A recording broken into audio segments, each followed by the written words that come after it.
Have you ever felt a silence so heavy it felt like it could collapse the very walls around you? Not the silence of peace, but the suffocating stillness that comes right before a storm that doesn't just break branches, but uproots entire legacies. At 1:14 a.m. on a rain-slicked Tuesday, the lights in the oak room at Windsor Castle flickered to life. There were no cameras, no press releases, no official logs, just the haunting echo of footsteps on ancient floorboards. If you've followed the royal family for decades, you know that the most important decisions aren't made in the light of day, but in the shadows of the night. Tonight, the crown isn't just being worn, it's being recalibrated. Prince William arrived alone. No security detail from Clarence House, no aides from the usual circles. For those of us who have watched him grow from a grieving boy into a stoic prince, his posture in these moments tells a story that words never will. Look at the set of his jaw. It's the look of a man who has stopped asking for permission and started taking command. In the world of physiognomy, we call this the unyielding brow, a sign of a leader who has realized that to save the institution, he might have to break the tradition. Waiting for him were three men, the gray suits of the constitutional world. These are the gatekeepers of the monarchy's secrets, the men who understand that the line of succession is not just a list of names, but a fragile thread holding a nation together. They weren't there for tea. They were there because the thread is fraying. On the mahogany table lay a leather-bound folder. Inside was a draft of what insiders call the succession reset. This is about a radical surgical strike on the current rules of engagement. For years, we've heard whispers of a slimmed-down monarchy, but William was looking at something far more permanent. It was a plan to bypass traditional delays, addressing a king in crisis and a brother in exile, ensuring the crown never again becomes a hostage to personal drama. Think back to the last time you saw William and Charles together. Did you notice the distance? William understands that loyalty to a title must sometimes outweigh loyalty to blood. As he reached for the pen, the atmosphere shifted. This was the moment the Prince of Wales became the de facto regent in everything but name. The decision made in these quiet hours resets the clock for the next century. The Grey Men. In the gilded corridors of royal power, they are the silent architects of stability, the officials who prioritize the institution over the individual, the crown over the person wearing it. For decades, they have operated in the background. But tonight, at Windsor, they are the witnesses to a quiet revolution. To understand why this meeting is so dangerous, you must understand the constitutional trap. The British monarchy survives on precedent, but precedent is a double-edged sword. It keeps the system stable, but it also makes it slow to react when a crisis hits the heart of the family. William looked across the table at the faces of the private secretaries and legal advisors. These men have served the late Queen and now serve the King. But their ultimate loyalty is to the survival of the House of Windsor. In their world, a king who is physically or emotionally hampered is a liability. A brother in exile who continues to cast a shadow of scandal is a threat. They weren't just there to advise William. They were there to validate a transfer of influence that has already begun. The document William held was not a request. It was a blueprint for a modern regency in everything but name. The Grey Men call it the Stability Protocol. It is designed to create a firewall around the active working royals, effectively isolating the noise from California and the vulnerabilities within Clarence House. If you look at the history of the Regency Acts, they are usually triggered by illness or incapacity. But William is proposing something entirely new, a regency of resolve. He is moving to take over the sovereign's executive duties regarding the family's future, leaving the king to focus on the ceremonial. This is where the trap closes. By agreeing to this protocol, the palace insiders are essentially acknowledging that the traditional way of handling royal problems has failed. They are admitting that the never complain, never explain mantra was not enough to stop the bleeding. William's eyes, fixed and unblinking, showed the cold clarity of a man who has weighed the cost of his father's feelings against the survival of his children's inheritance. In the study of character, we see this as the transition from the heir apparent to the protector of the realm. The most controversial clause in the folder concerned the Letter of Exclusion. This is the legal mechanism that would finalize the separation of Prince Harry from any remaining constitutional role, including his status as a counselor of state. It is a permanent bypass, a way to ensure that even in a worst-case scenario, the line of succession is fortified by those who are present and loyal. The Grey Men nodded in a silent, grim consensus. They knew that once William's signature hit that paper, there was no going back. The family tree was being pruned at the roots to save the crown. There is a specific kind of melancholy that haunts the halls of Windsor when a reign begins to fade. It is not always marked by a grand tragedy, but by the quiet accumulation of missed moments and empty chairs. As William sat in the oak room, the shadow of his father, King Charles, loomed large, not as a figure of authority, but as a reminder of the fragility of the present. For the audience watching from across the Atlantic, the image of the British monarchy has always been one of eternal stability. But inside these walls, the reality is much more human. To save the crown, William has had to look at his father not just as a parent, but as a sovereign whose time is being squeezed by the relentless pressures of health and history. In the study of physiognomy, we often look at the sunken eye, a sign of a leader who is carrying the weight of 1,000 unsaid worries. Recent glimpses of the king have revealed a man who is fighting with dignity, yet whose physical presence is thinning. William sees this every day. He sees the fatigue behind the royal wave and the tremor in the hand that signs the state papers. This secret meeting was born from that observation. William realized that the monarchy cannot afford a vacuum. If the king is in the shadows, the heir must become the light. But how do you step into that light without casting your own father into total darkness? The Grey Men at the table provided the answer through a document labeled the Sovereign's Delegation. This is a legal maneuver that allows the Prince of Wales to exercise specific royal prerogatives without a formal abdication. It is a bridge between two eras. One advisor pointed to a clause that would give William the final say over the royal firm's internal discipline.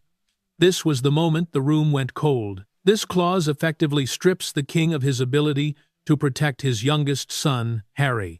It removes the emotional father's clause that Charles has used to keep the door cracked open. William's expression remained unyielding. He knows that his father's heart is his greatest weakness when it comes to the survival of the institution. Charles wants to be a father. William knows he must be a king. This is the tragic paradox of the House of Windsor. The more William secures the future, the more he must distance himself from the sentimental ties of the past. He is not just preparing to take the throne.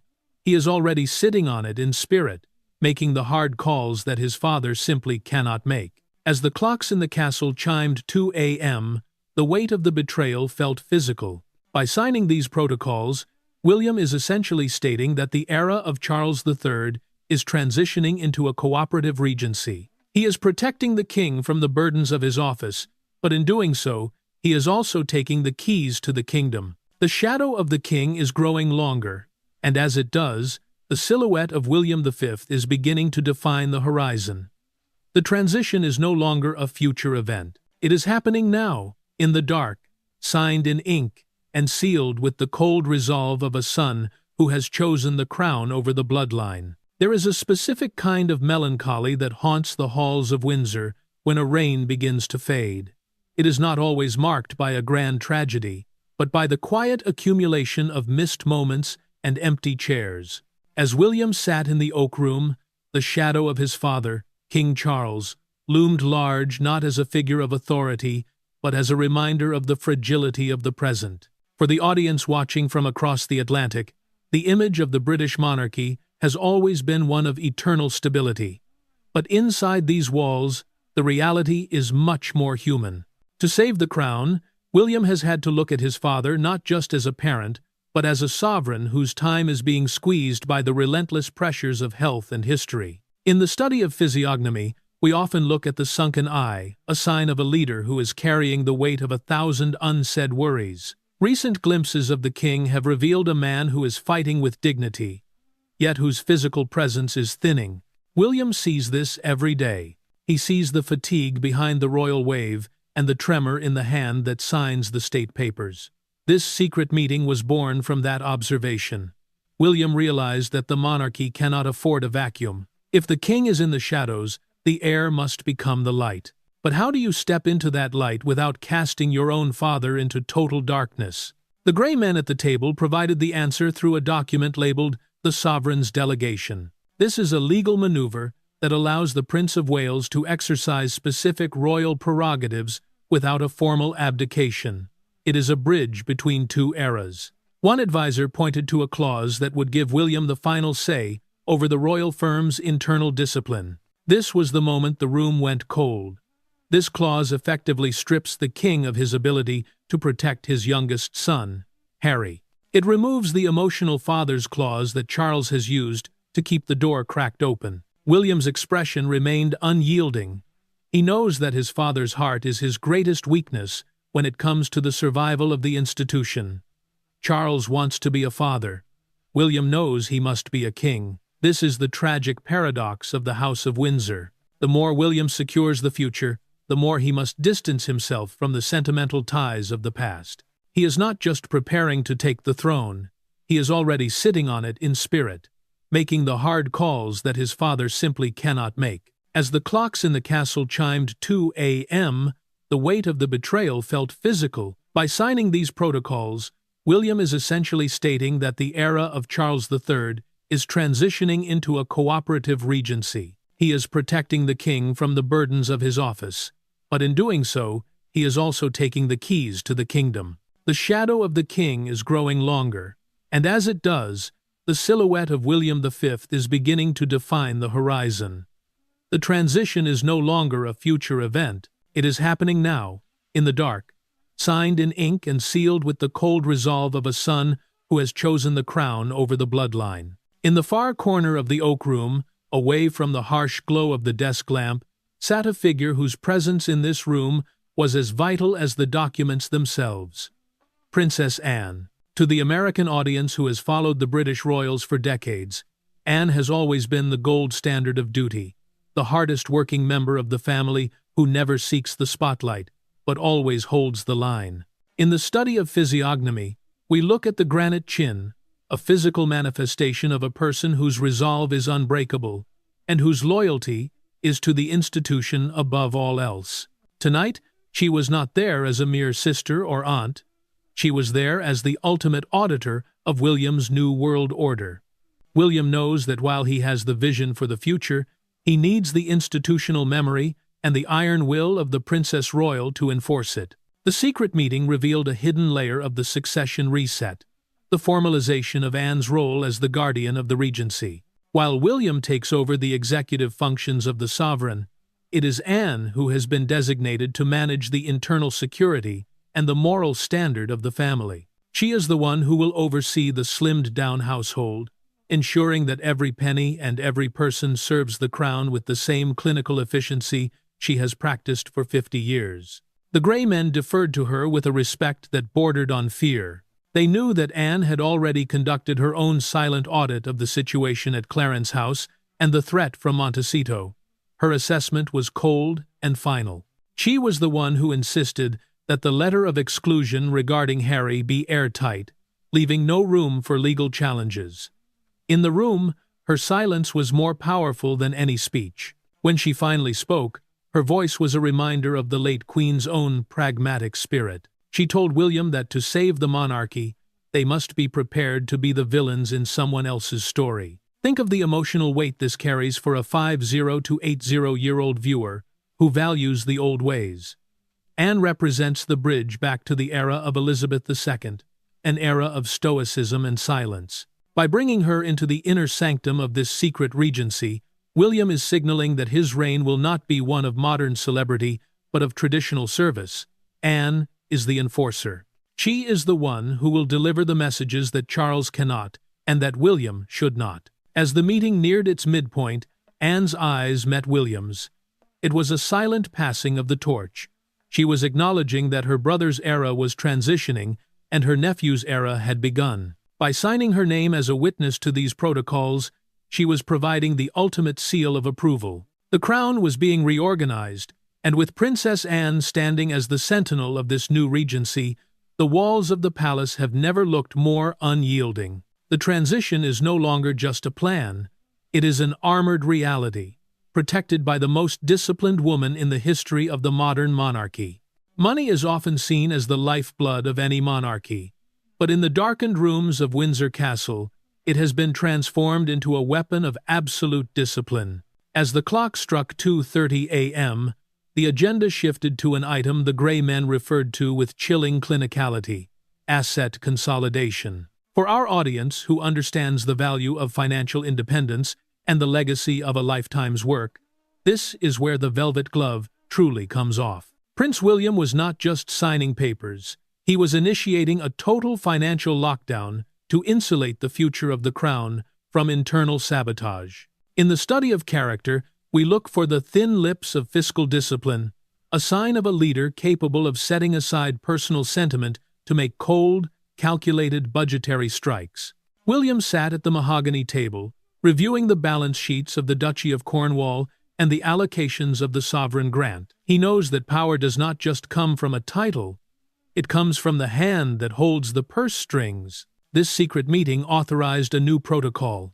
Every pound leaving the royal coffers will now be subjected to a level of scrutiny never before seen in the history of the House of Windsor. The most shocking revelation in this folder is the formal termination of all back-channel financial support for those outside the working circle. William looked directly at his advisors and made it clear: independence must mean self-sufficiency. He is tightening the financial belt around those who chose to walk away, yet still expected to be cushioned by the family's ancestral wealth. This is not an act of petty revenge. It is the strategic move of a future king who knows that every pound spent on scandal is a pound stolen from the stability of the next generation. William is establishing what insiders call a financial firewall. He has instructed the royal banks and trustees that without his direct authorization, no security costs, no legal fees, and no stipends are to be released to those who do not serve the crown.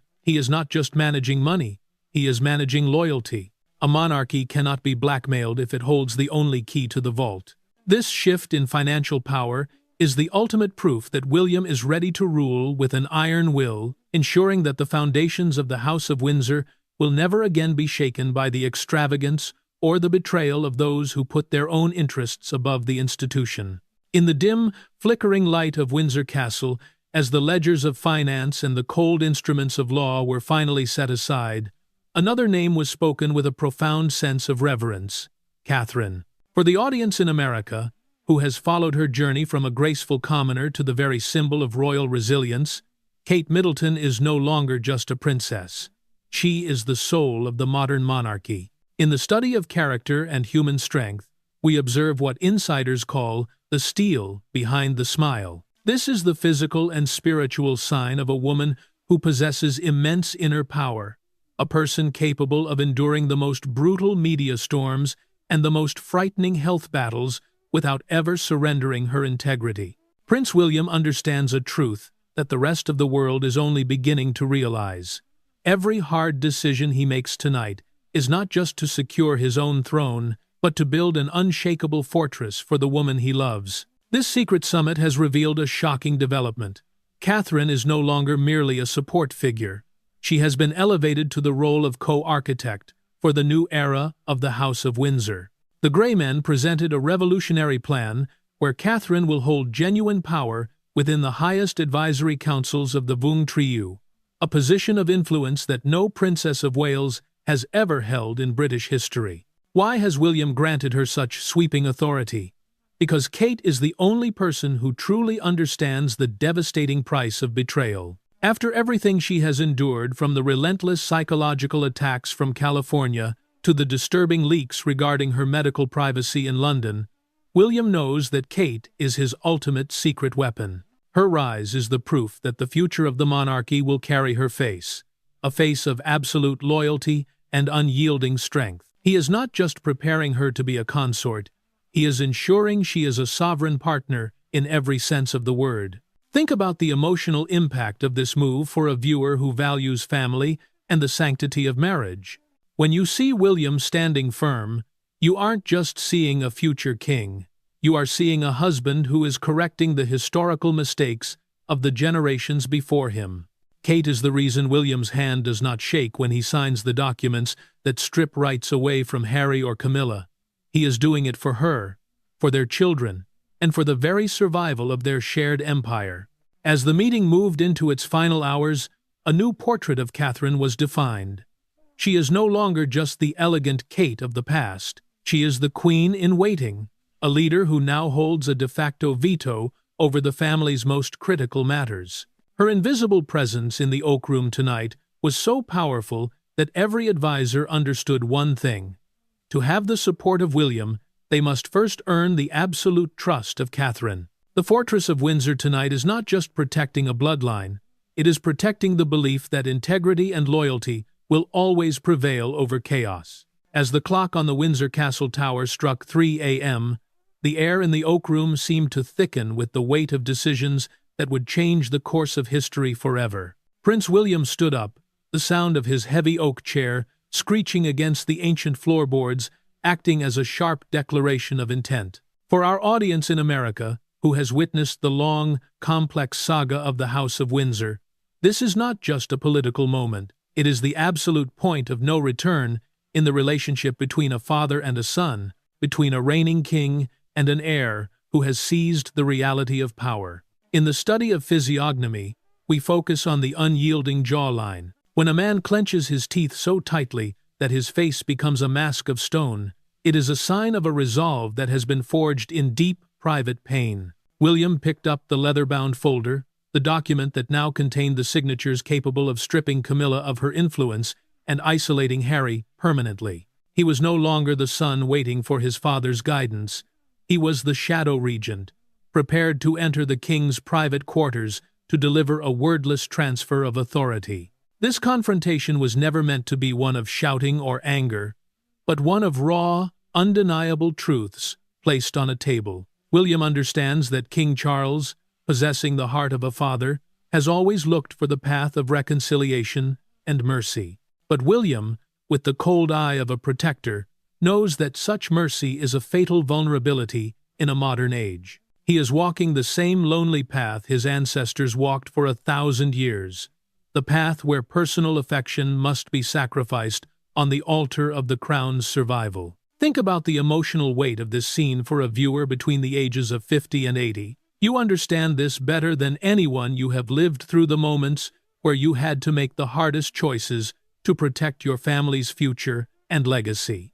You know that sometimes the greatest act of love is the implementation of the strictest discipline.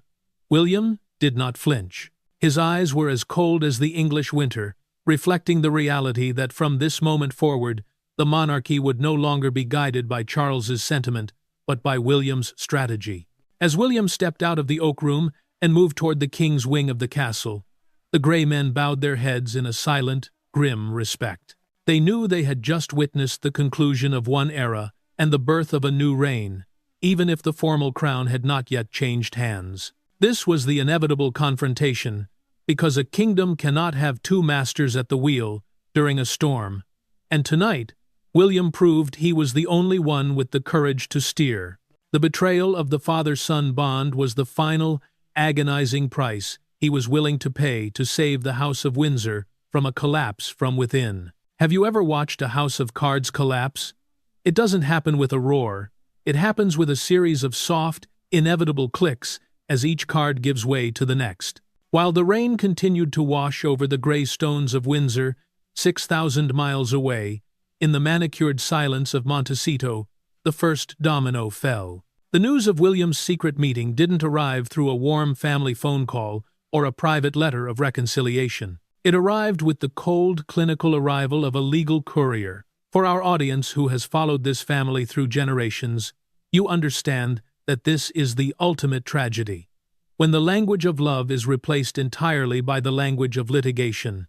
In the study of physiognomy, we often talk about the slackened jaw of realization, the physical expression of someone who has suddenly realized that the leverage they once held has vanished into thin air. Insiders describe the atmosphere in the Duke and Duchess's home as one of profound, suffocating shock. For years, the strategy from California had been based on one fundamental assumption, that King Charles's paternal heart would never truly allow him to shut the door. They banked on his guilt, his sentimentality, and his desire to be a father.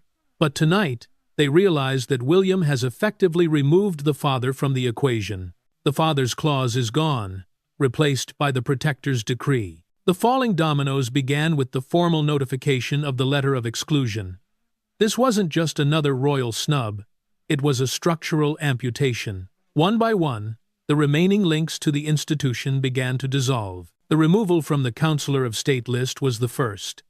Then came the notification regarding the permanent cessation of any future security funding from the private royal estates.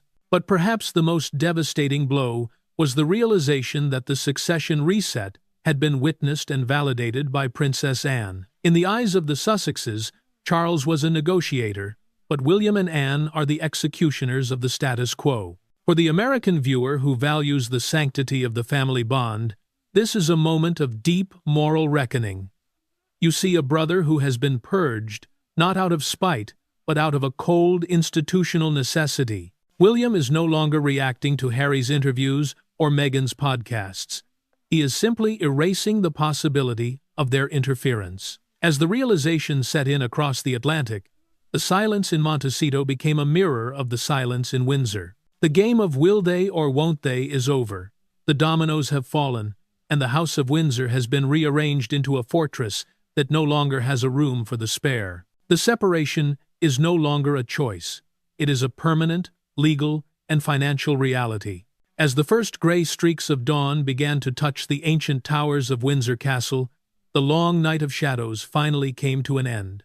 But the world that woke up that morning was not the same one that had gone to sleep. Inside the king's private study, the air was heavy with the scent of old parchment and the silent gravity of 1,000 years of history. King Charles sat behind his desk, the succession reset folder lying open before him. In the study of physiognomy, we look at the resigned eye, a look that comes when a leader realizes that his personal desires must finally be sacrificed for the greater good of the crown. William stood by the window, his silhouette framed by the rising sun, representing the dawn of a new, uncompromising era. The moment had come for the king's final signature. For Charles, this was more than just a legal formality. It was the hardest act of his reign. By signing these documents, he was officially validating William's secret regency and confirming the permanent isolation of his youngest son. He was choosing the institution over his own paternal heart. As the pen touched the paper, the gray men stood in silent witness. They knew that this signature was the final domino. It signaled the end of the reign of sentiment and the beginning of the reign of resolve. The new world order of the House of Windsor was no longer a secret plan. It was now the law of the land. Think about what this means for you, the audience who has invested your emotions in this family for decades. You have seen them at their highest and their lowest. What William has achieved in this one night is a complete restructuring of the monarchy's DNA. He has fortified the walls, secured the finances, and elevated Catherine to a position of power that ensures stability for the next century. The crown is no longer a fragile relic of the past. It has been transformed into a modern fortress, protected by a king-in-waiting who is not afraid to make the impossible choices. As William walked out of the castle and into the crisp morning air, his face showed no sign of triumph, only a quiet, steely satisfaction. The secret meeting at Windsor had changed everything. The succession was no longer a question mark. It was a definitive path. The drama from California had been neutralized, the internal leaks had been plugged, and the authority of the sovereign had been preserved through the strength of the heir. The House of Windsor survives not because it is perfect, but because it is willing to evolve in the dark to stay alive in the light.